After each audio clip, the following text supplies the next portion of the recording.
নোয়াখালীর চাটখিলের খিলপাড়া ইউনিয়নে এ যেন ছোট্ট এক ব্রাজিল। এক চায়ের দোকান সেজেছে ব্রাজিলের পতাকার রং সবুজ হলুদে। এমন উদ্যোগ ব্রাজিল ফুটবল দলের এক ভক্ত মিজানুরের। জীবন সংগ্রামে হেরে গেলেও ফুটবলের প্রতি ভালোবাসা এতটুকু কমেনি।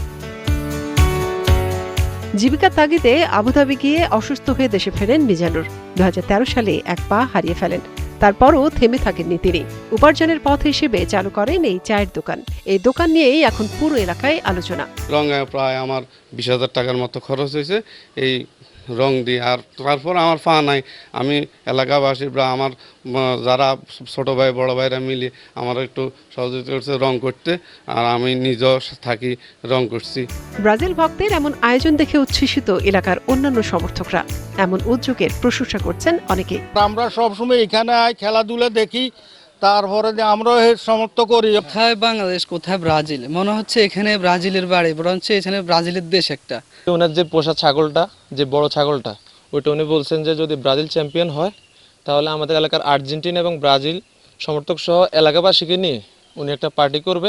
আমি একজন ব্রাজিলের সাপোর্টার, কিন্তু আমাদের গ্রামের মিজান ভাই এই চা দোকানদার, ওনার মতো পাগলা ভক্ত আমরা আসলে আর দেখি নাই। মিজানের এই ব্যতিক্রমী আয়োজন এখন হয়ে উঠেছে ফুটবল প্রেমীদের আড্ডার কেন্দ্র।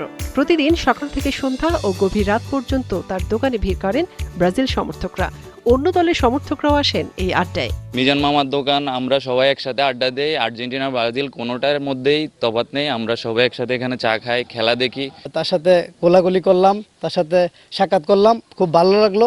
আর্জেন্টিনা ব্রাজিল সবাই একসাথে মিলে খেলা দেখবো, উপভোগ করবো। ফুটবল মানুষের মধ্যে আনন্দ আর সম্প্রীতির বার্তা ছড়ায়। মূলত এই বার্তাই সবার মধ্যে ছড়িয়ে দিতে চান মিজানুর। মনিরা কাজুরি, 71।